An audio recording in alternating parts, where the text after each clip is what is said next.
40일 동안에 우리 호렙산 기도회에 빠짐없이 참석하셔서 하나님 앞에 기도하고 또 소원했던 모든 것이 다 성취되고 이루어지시기를 주의 이름으로 축원합니다. 제가 공군사관학교 군목으로 있을 때에 미국의 웨스트 포인트에 있는 미 육군사관학교를 방문한 적이 있습니다.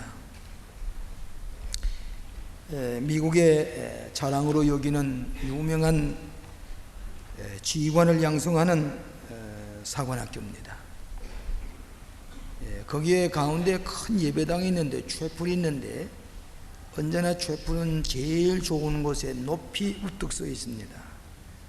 고색이 짙은 촛불에 들어가 보니까 옛날 유명한 지휘관이었던 더글라스 맥카터 원수가 앉았던 자리에 그의 이름이 적혀져 있습니다. 또 웨스트모렐랜드 장군에 앉아서 예배보던 장군의 자리에 그의 이름이 새겨져 있습니다. 역대 유명한 지휘관들이 앉아서 예배본 장소에 명패가 붙여 있는 것을 보았습니다. 그 예배당 옆에는 역대의 유명한 부대기가 거기에 걸려져 있었습니다. 그 예배에 참석하고 보니까 얼마나 장엄한지 말로도 알 수가 없습니다. 근데 그 사관학교의 모토가 뭐냐면 표가 세 가지 단어로 되어 있는데 의무와 명예와 조국이라 하는 것입니다. 영어로 말하면 duty, honor, country. 그래서 이 사관학교 들어가는 사람은 언제나 명예롭게 입학을 합니다. 상원의원의 보증이 있어야 들어갑니다. 또 애국심이 두터운 청년이 들어갈 수가 있습니다. 또 명예롭게 공부합니다. 명예롭게 졸업을 합니다. 명예롭게 장교가 됩니다. 명예로운 지휘관이 됩니다. 그 사관생도들은 매주일마다 한결같이 정장을 하고 예배를 드리는 것입니다. 이렇게 사관학교의 웨스트포인트 학생이 명예를 소중히 여기는 생도들이라 하는 것을 볼 수가 있었습니다. 지금 애틀란타에서 올림픽 대회가 열리고 있는데 어저께 개막식의 장엄한 퍼레이드를 우리가 보셨을 것입니다.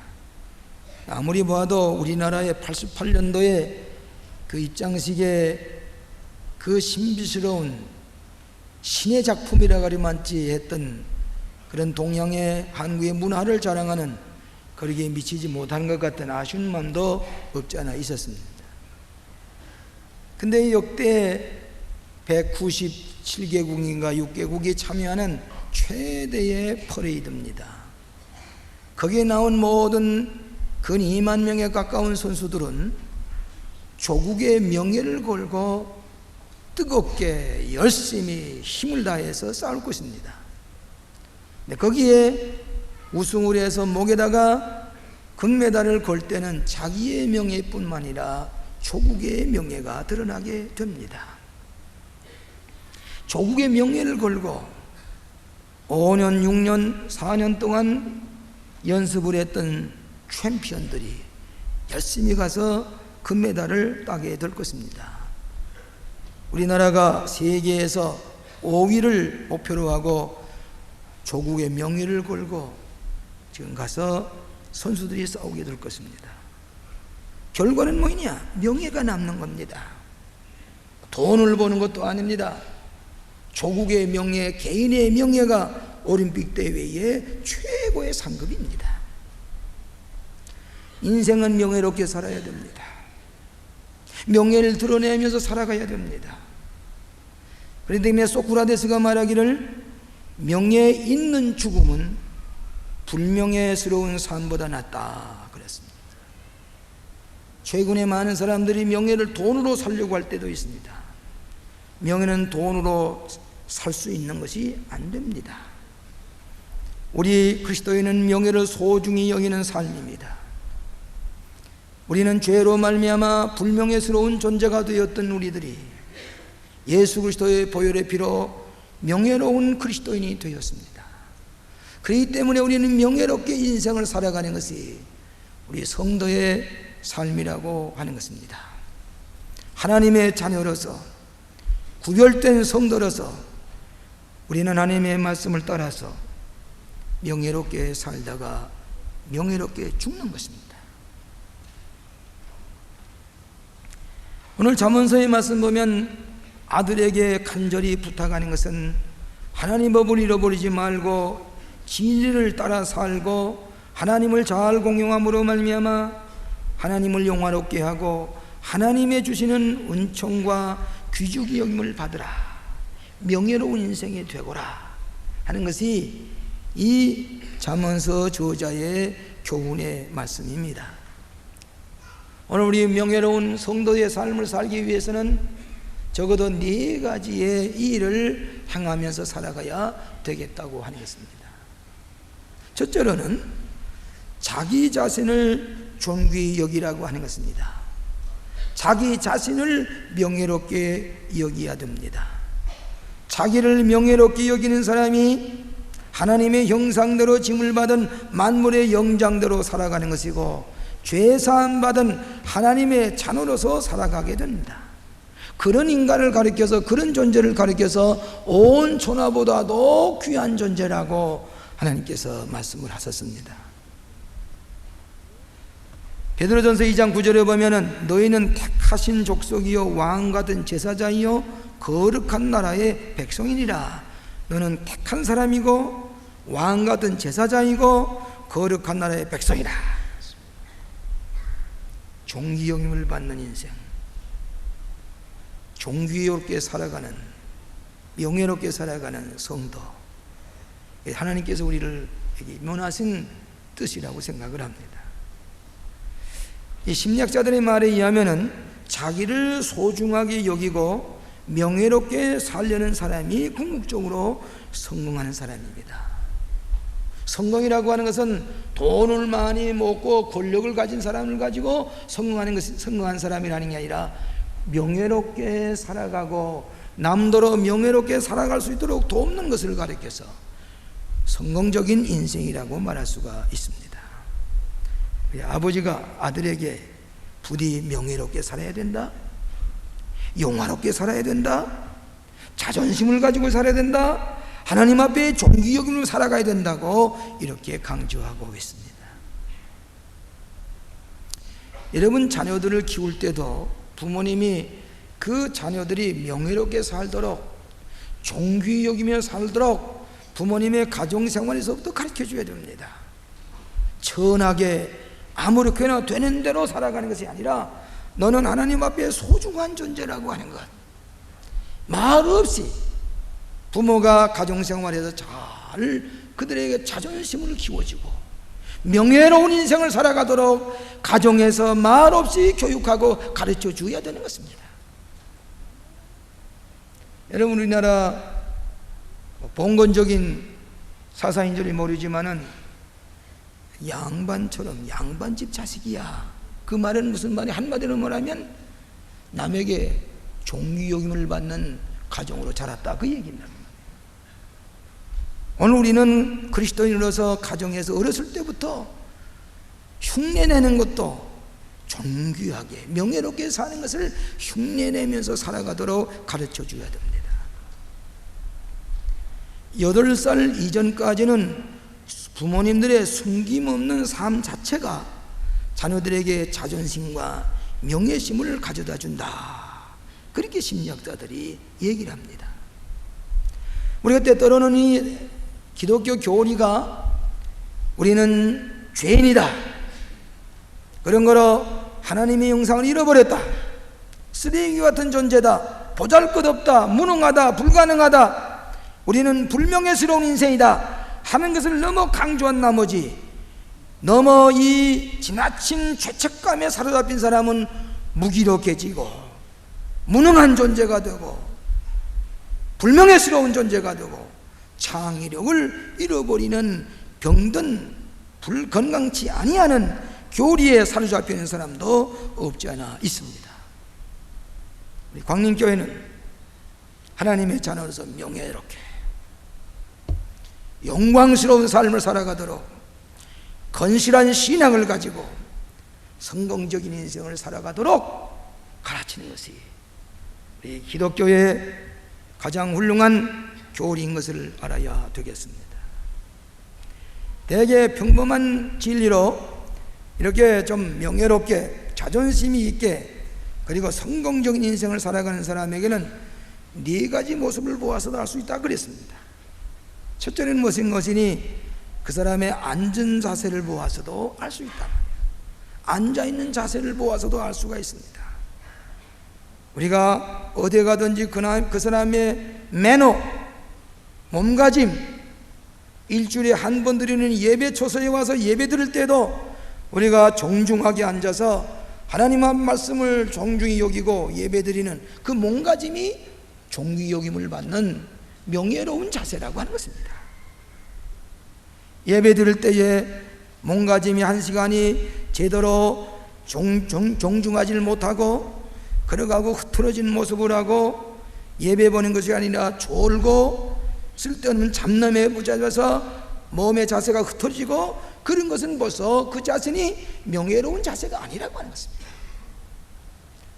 우리는 말없이 한 시간 앉아 있습니다마는 제가 내려다보게 될 때에 어떤 사람은 예배에 전혀 관심을 가지지 아니하고 성가대에 앉아서 조는 사람이 있어요. 그것은 벌써 자세가 잘못된 겁니다. 웃는 것이 아닙니다. 자존심에 관한 것입니다. 일주일 동안 아무리 바빠서도 예배당에 나왔으면 앉아서 예배 보는 자세가 정중해야 됩니다. 그 사람은 그 자세를 보아서 아, 이분은 교양 있는 분이다. 이분은 자존심 있는 사람이다. 명예로운 인생을 살아간 사람이다. 그 자세를 보아서 알 수 있습니다. 두 번째로는 그의 눈동자를 보아서 알 수 있습니다. 그가 가지는 눈동자가 신념이 있고 비전이 있고 확신 있는 사람은 초점을 맞추어서 분명한 눈동자를 가지고 초점을 맞추어서 가는 사람을 보아서 아, 이 사람은 존중이 여기는 사람이고 존귀 여기는 사람이라 알 수가 있습니다.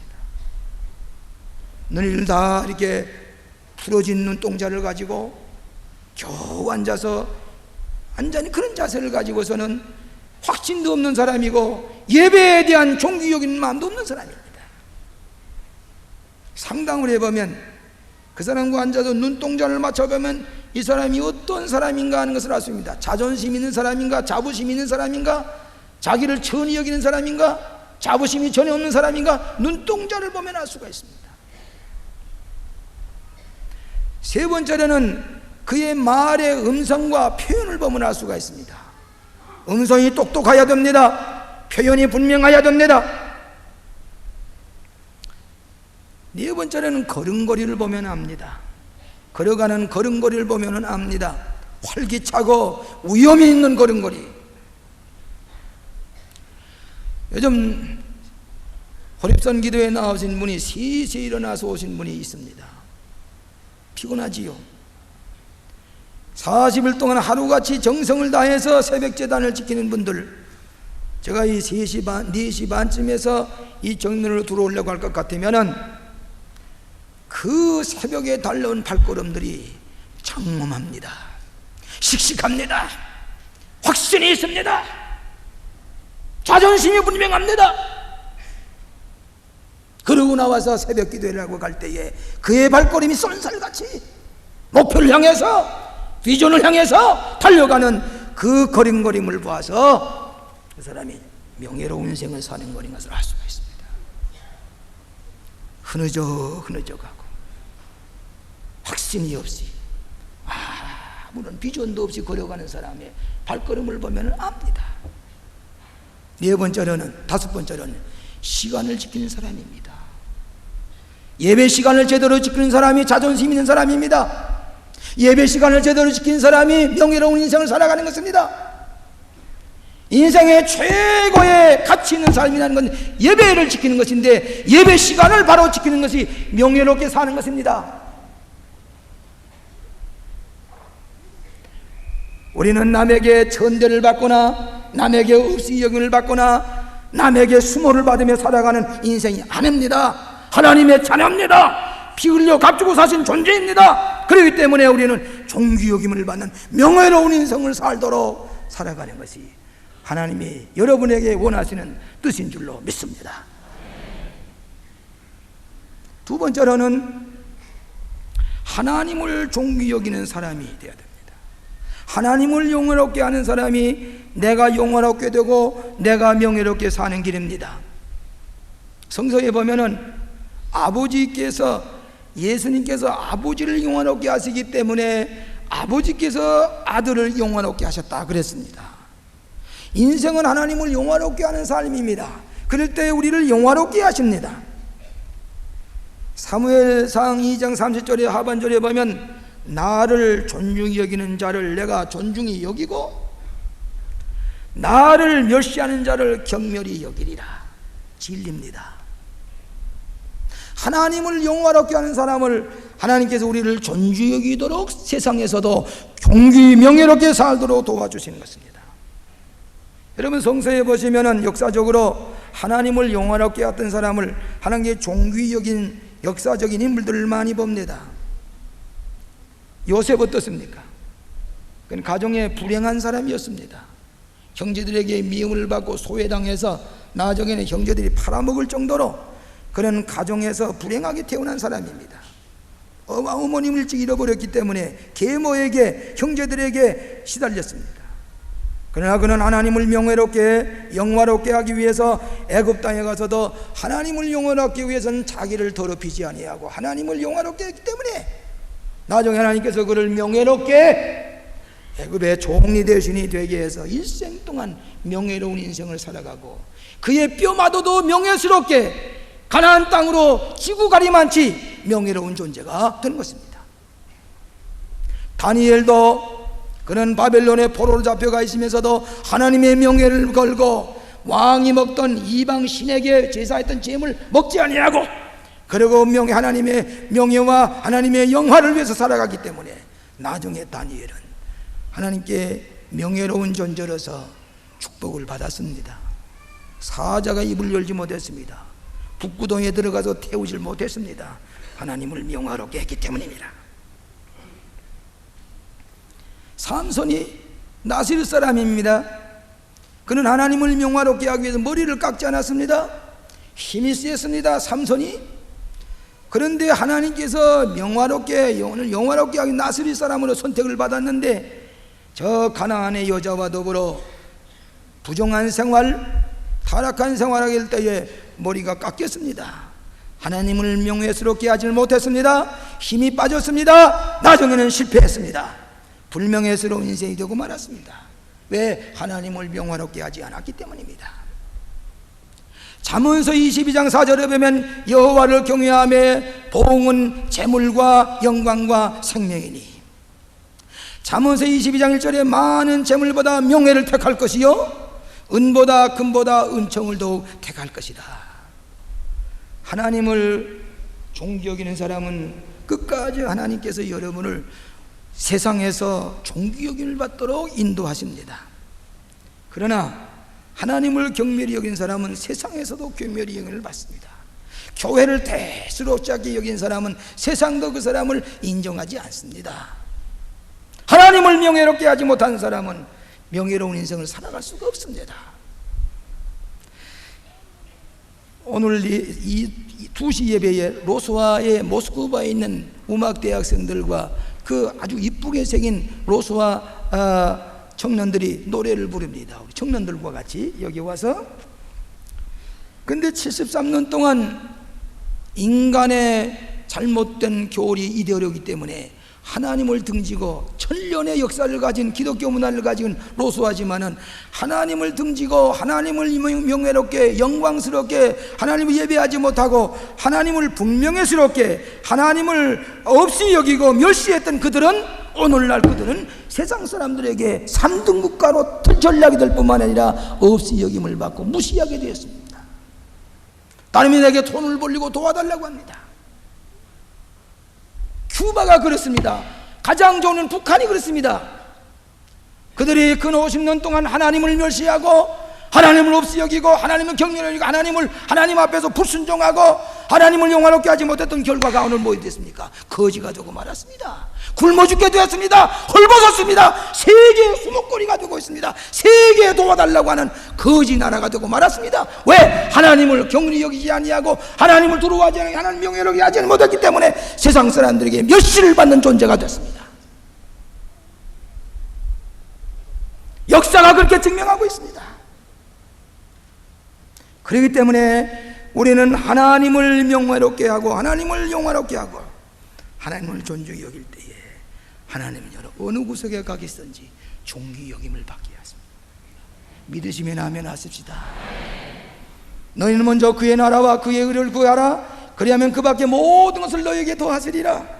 하나님을 의와 하나님의 나라를 위해서 모든 것을 구하고 헌신하게 될 때에 그 밖에 모든 것을 너에게 더하시리라 그랬습니다. 예수님께서 마지막에 고난당하실 때에 베다니 시몬의 집에 들어섰습니다. 그랬더니 한 여인이 옥합을 깨서 그 기름을 예수님의 머리에 붓고 그리고 예수님 앞에 경배했습니다.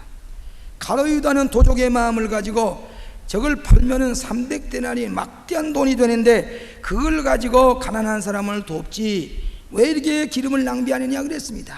가증한 얘기입니다.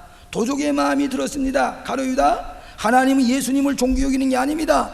가난한 사람을 생각하는 것 같지만은 예수님을 팔아먹을 존재입니다. 그런데 이 예수님께서 그 기름 부음을 받을 때에 내 장례식을 위해서 기름을 붓는구나. 천하에 어디든지 복음이 전파되는 곳에서는 이 여인이 행한 일을 말하며 저를 기념하게 하라. 이 여인을 명예롭게 영화롭게 살도록 널리 전하라고 하는 것입니다.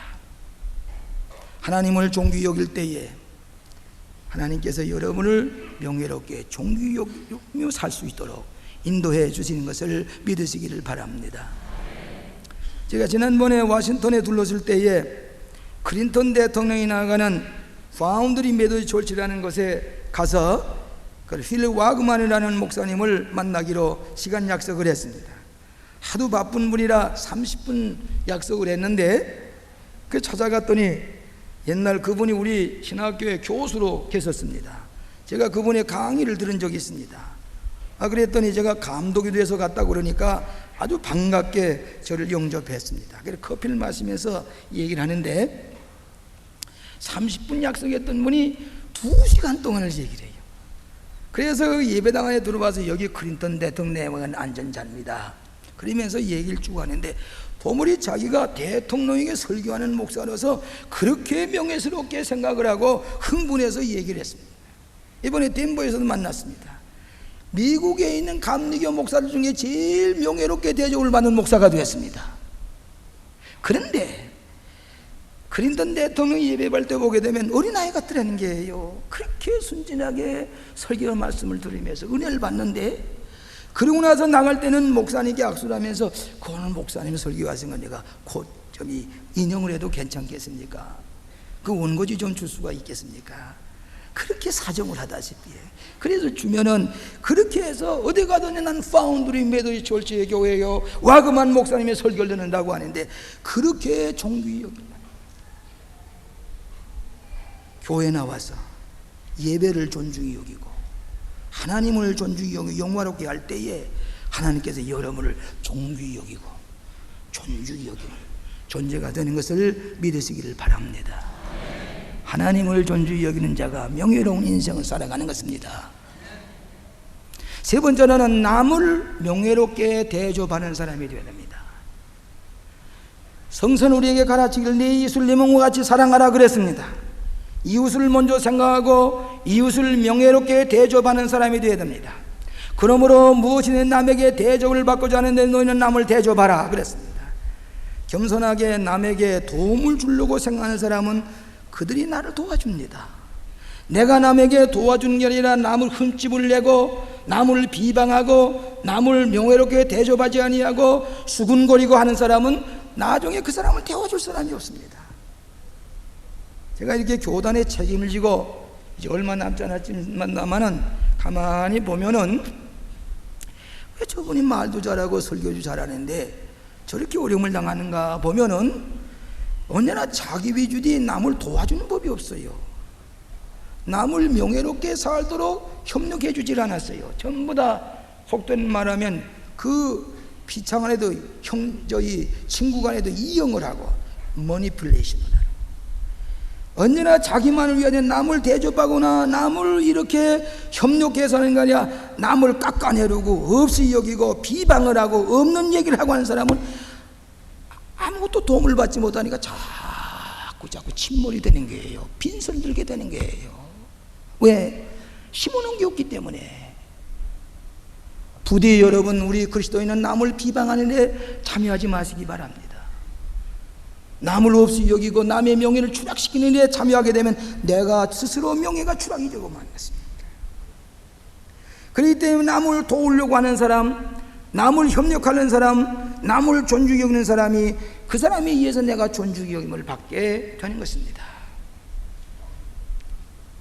여러분, 여리고성을 함락했을 때에 여리고성에 먼저 정탐꾼이 들어갔습니다.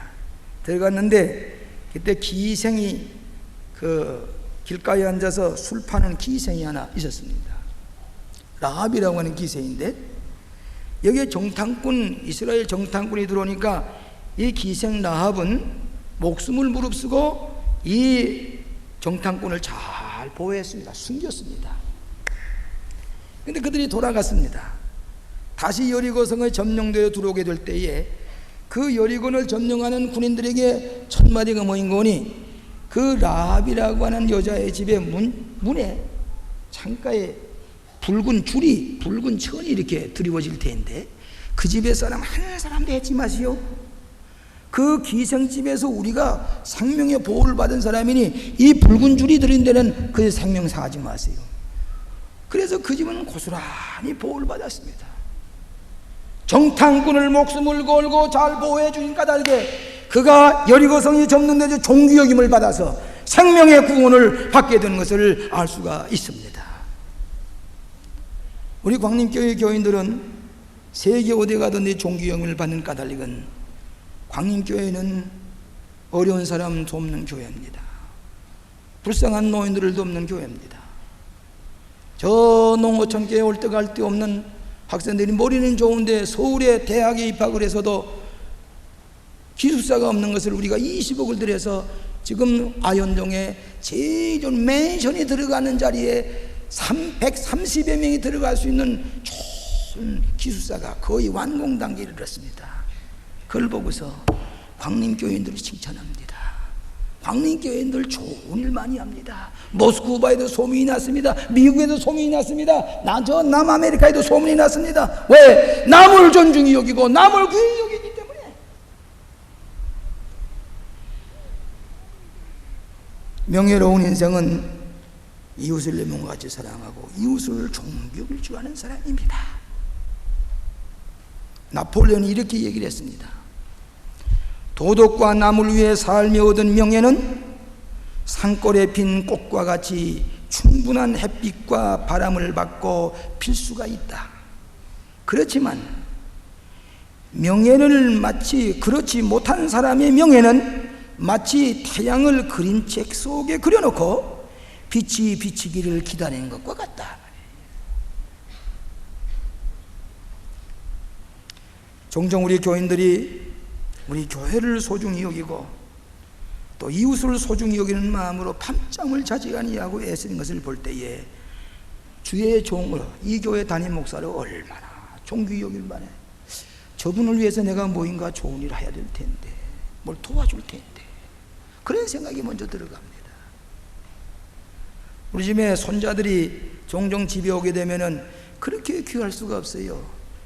무슨 바쁜 있어도 그 손자들이 오게 되면 그 아이들을 붙들고서 한번 부둥켜 안고 두들겨 주고 그러고서 입을 맞추고 그렇게 하지 않으면 안 된단 말이에요. 근데 그 손자 중에 어떤 우리 외손자는 집에 오게 되면 같이 저녁을 먹든지 하게 되면 외할아버지가 식사가 끝난 쯤 되면서 벌써 눈치를 보고서 가서 이쑤시개를 갖다가 제 옆에다 딱 놔줍니다. 아침인 경우에는 할아버지가 비타민을 잡수는데 비타민병을 깼다가 딱 먹습니다. 할아버지를 기쁘게 하려고, 할아버지를 도와주려고 누가 시키지 않는데, 그걸 볼 때에 이 외할아버지는 그 외손자를 볼 때 저는 뭘 도와줄까? 뭘 사다 줄까? 너 켄터키 후라이 치킨 먹을래? 피자 먹을래? 전화로 불러서 이리 와, 할아버지 사줄게, 할아버지 사줄게.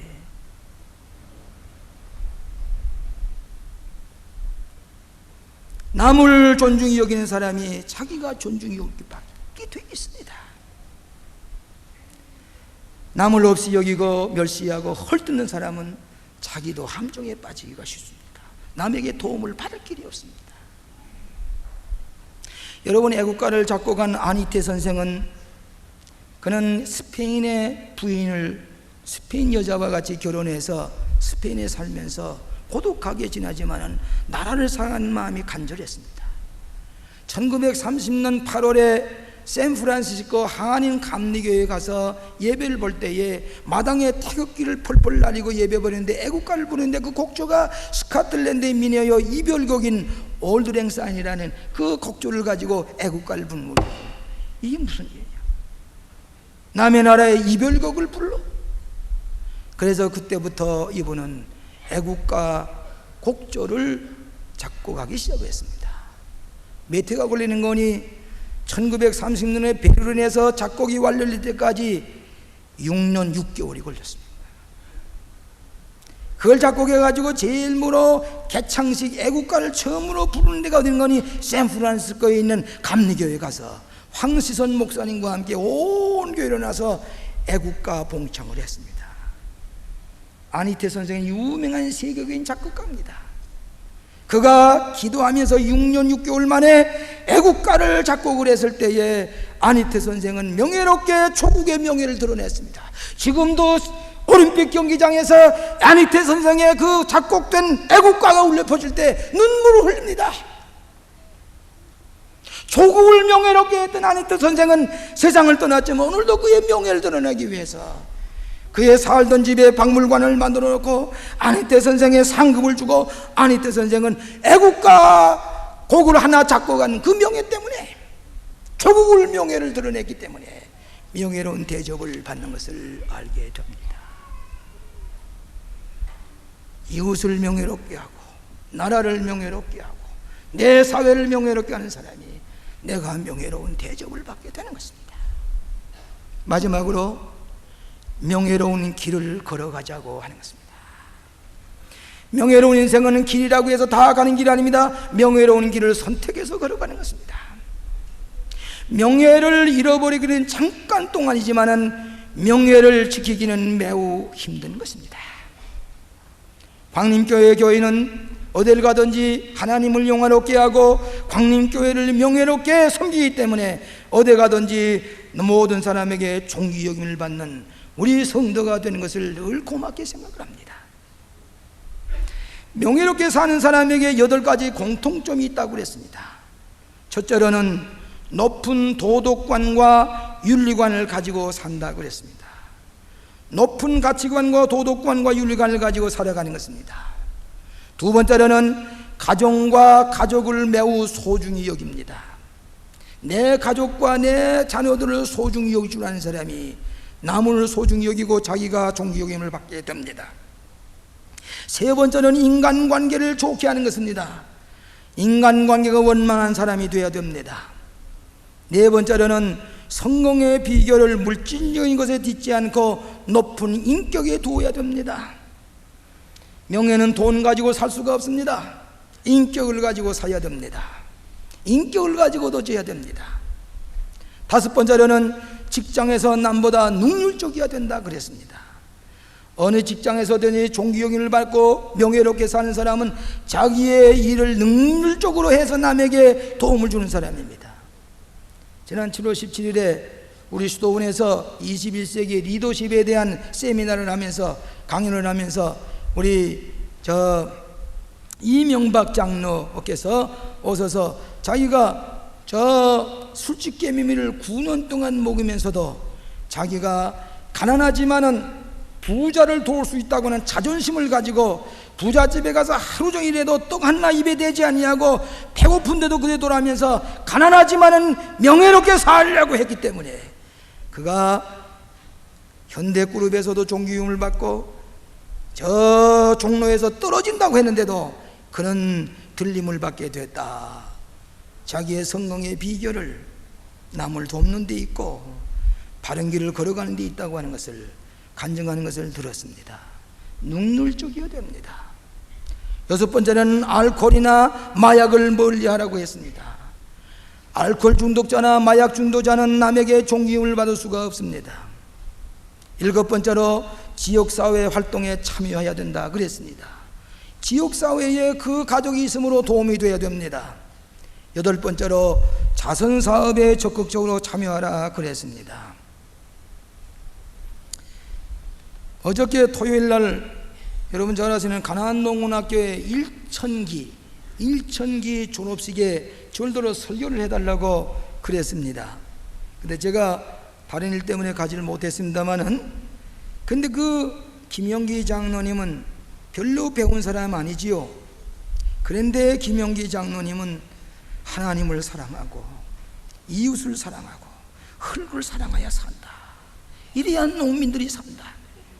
그러기 위해서는 우리는 먼저 근본에 부지런해야 된다. 게으르서는 못 쓴다. 희생해야 된다. 봉사해야 된다. 1천기에 40만 명이 졸업을 했습니다. 그 중에 저도 한 사람입니다.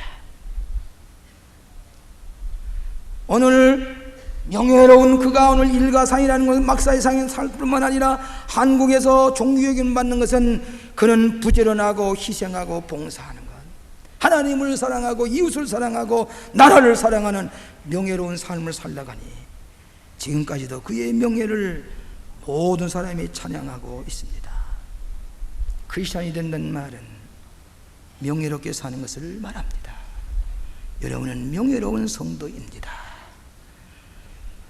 나 자신을 명예롭게 여기고 하나님을 영광스럽게 명예롭게 예배하고 이웃을 사랑하고 또 명예로운 길을 걸어감으로 말미암아 명예로운 성도들이 되시기를 주의 이름으로 축원합니다. 기도하십시다. 자비하신 아버지, 이 땅에는 불명예스러운 일들이 너무나 많은지 우리가 유혹을 받고 우리 성도들을 넘어뜨리려고 하는 이런 어지러운 세상 속에서도 깨끗하고 신실하게 하나님의 자녀답게 명예롭게 살아가는 우리 모든 그리스도인들이 되게 하여 주시옵소서. 하나님께서 광림교회를 특별히 선택하시고 명예로운 교회가 되게 하시고 세계에서 존귀여김을 받는 성도가 되게 하심을 감사합니다. 모든 영광을 하나님께 돌립니다. 예수님 이름으로 기도하옵나이다. 아멘.